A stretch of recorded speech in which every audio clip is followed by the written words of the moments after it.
ನಮಗೆ ಒಂದು ಅನುಮಾನ ಶುರುವಾಗಿದೆ.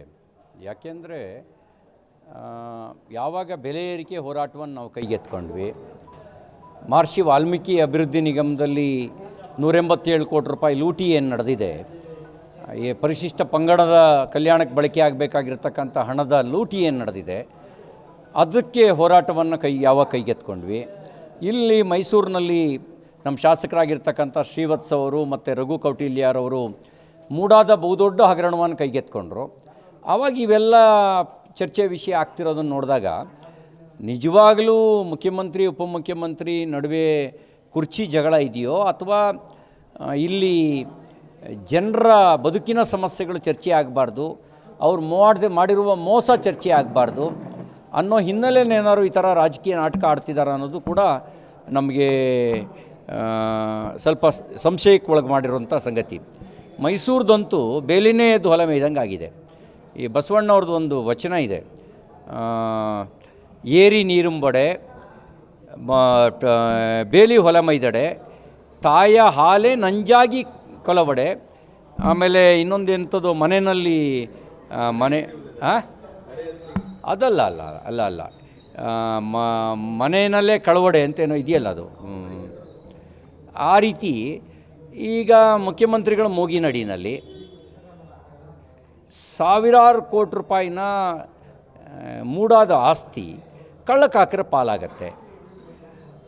ಅದು 69ನೇ ಇಸ್ವಿಲಂತೆ. 69ನೇ ಇಸ್ವಿನಲ್ಲಿ 55 ವರ್ಷದ ನಂತರ ಅವ್ರಿಗೆ ಜ್ಞಾನೋದಯ ಆಗುತ್ತೆ. ಅವ್ರಿಗೆ ಅರ್ಜಿ ಕೊಡ್ತಾರೆ. ಈ ಮಹಾನುಭಾವರು ಲಕ್ಷ ಲಕ್ಷ ಅಡಿಯನ್ನು ಅವರಿಗೆ ಬರೆದು ಕೊಟ್ಬಿಡ್ತಾರೆ. ಎಂಥ ಒಂದು ಲೂಟಿ! ಬಹುಶಃ ಇವ್ರ ಲೂಟಿನ ನೋಡಿದ್ರೆ ಚಾರ್ಲ್ಸ್ ಸೋಬ್ರಾಜಿಗೆ ಅನಿಸುತ್ತೆ, ಇವ್ರ ಮುಂದೆ ನಾನು ಏನೂ ಅಲ್ಲ ಅಂಥೇಳಿ. ನಾನು ಚಾರ್ಲ್ಸ್ ಸೋಬ್ರಾಜ್ನೇ ಮಹಾ 420 ಅಂತ ಅಂದ್ಕೊಂಡಿದ್ವಿ. ಇವರು ಅದನ್ನು ಮೀರಿಸೋರು. ಈಗ 420 ಮೋಸದ್ದು 420 ಆ್ಯಕ್ಟ್ ಇಲ್ವಂತೆ. ಈಗ ಭಾರತೀಯ ಸಮಿತಿ ಪ್ರಕಾರ 318 319 ಬರುತ್ತಂತೆ. ಅದು 420 ಅನ್ನೋದು ಇಲ್ವಂತೆ ಈಗ. ಹಂಗೆ ಇವರು ಅದನ್ನು ಮೀರಿಸುವಂಥವ್ರು ಇವರು ಆಗಿಬಿಟ್ಟಿದ್ದಾರೆ. ಇದೆಲ್ಲ ಒಂದು ಸಮಗ್ರ ತನಿಖೆ ಆಗಬೇಕು. ನಾವೀಗಾಗಲೇ ಇದರ ಮಾಹಿತಿಯನ್ನು ಕಲೆ ಹಾಕ್ತಾಯಿದ್ದೀವಿ. CBI ಕೊಡಬೇಕು ಅಂತ ನಮ್ಮ ಆಗ್ರಹ ಇದೆ. ಮತ್ತು ಯಾರೇ ಇದ್ದರೂ ಅವ್ರ ತಲೆದಂಡ ಆಗಲೇಬೇಕು.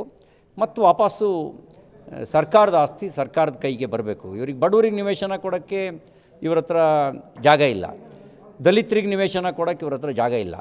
ಲೂಟಿಕೋರರಿಗೆ ಬರ್ಕೊಡೋಕ್ಕೆ ಮಾತ್ರ ದಾನಸೂರ ಕರ್ಣರು ಇವನ ಅಪ್ಪನ ಮನೆ ಪ್ರಾಪರ್ಟಿ ಏನಲ್ವಲ್ಲ, ಅದನ್ನು ಆ ರೀತಿ ದಾನಸೂರ ಕರ್ಣನ ಥರ ಬರೆದು ಕೊಟ್ಬಿಟ್ಟಿದ್ದಾರೆ. ಭಾಳ ದೊಡ್ಡ ಹಗರಣ ಇದು. ಇದು ಎಲ್ಲೆಲ್ಲಿಗೆ ಬರುತ್ತೆ ಹೇಳೋಕ್ಕಾಗಲ್ಲ.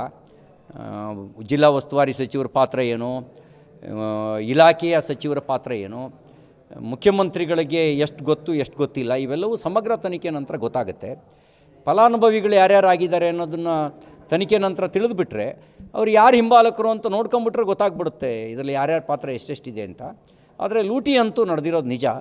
ಈ ಬಗ್ಗೆ ನಮ್ಮ ಶಾಸಕರು, ನಮ್ಮ ಪಕ್ಷದ ಮುಖಂಡರುಗಳು ಧ್ವನಿ ಎತ್ತಿದ್ದಾರೆ. ಅದನ್ನು ಒಂದು ಲಾಜಿಕಲ್ ಎಂಡಿಗೆ ತಗೊಂಡೋಗೋಕ್ಕೆ ಹೋರಾಟವನ್ನು ಕೂಡ